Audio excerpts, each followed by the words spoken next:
너무 오랜만에 돌아왔네요. 정말 주말도 뺄 수 없이 바쁜 시간이었습니다. 보통 제 영상을 보시는 분들은 저의 정보가 사업하는 데 도움이 되시기 때문에 보는 거잖아요. 오늘은 거두절미하고 확실히 그만큼 다른 재밌는 영상을 포기하고 들은 만큼 가치 있는 내용을 드리도록 하겠습니다.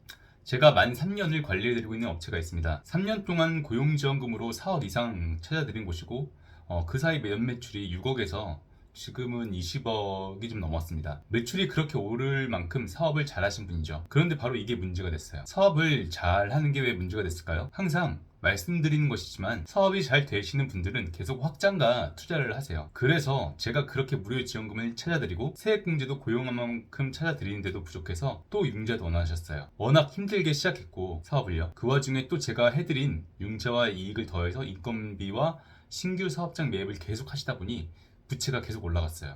부채가 지금 1000%가 넘어갔습니다. 부채 비율이요. 3년 동안 사업체에 3개였던 분이 현재는 7개가 됐고요.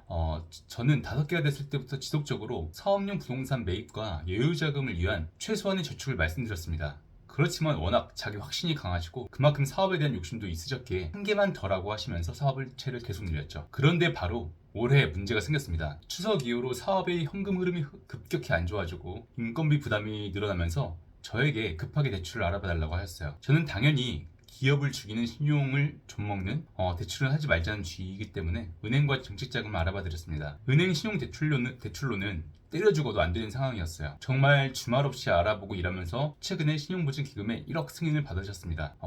신용보증기금에 바사라는 하여튼 기업 분석 시스템이 있습니다. 은행마다 자체 등급 기준이 있는 것처럼 신용보증기금도 자체 등급 기준이 있죠. 그래서 요즘 신용보증기금에 접속하면 기업마다 바사 등급이 나옵니다. 1에서 10등급까지 있고 1이 가장 높고 10이 가장 낮은 등급인 거죠. 그런데 이곳은 심지어 9등급이 나온 곳이었고요. 부채 비율도 1000%가 넘어서 정책 자금이 아예 힘든 곳이었습니다. 그래도 가능할 만한 명분과 이유가 있는 부분을 찾아드리고 그래서 알려드리고 같이 논의하여 결국 1억 보증 승인을 받았습니다. 우회하는 방법을 잘 써서 겨우겨우 보증서를 받아서 이제 살았다고 생각했는데 또 문제가 생겼습니다. 이분 신용이 K12와 나이스 둘 다 800이 넘습니다. 그런데 우리가 볼 수 있는 신용 점수 말고 은행에서 보는 자체 등급이 있어요. 그것도 1이 가장 높고 10이 가장 낮은 등급이죠. 그리고 그것도 은행마다 다 다릅니다. 왜냐하면 한 기업 또는 대표님이 어떤 은행에 지속적인 거래를 해왔느냐에 따라서 해당 은행과 그 대표님과의 신용이 달라지니까요. 오랫동안 연체 없이 한 은행과 거래를 했다면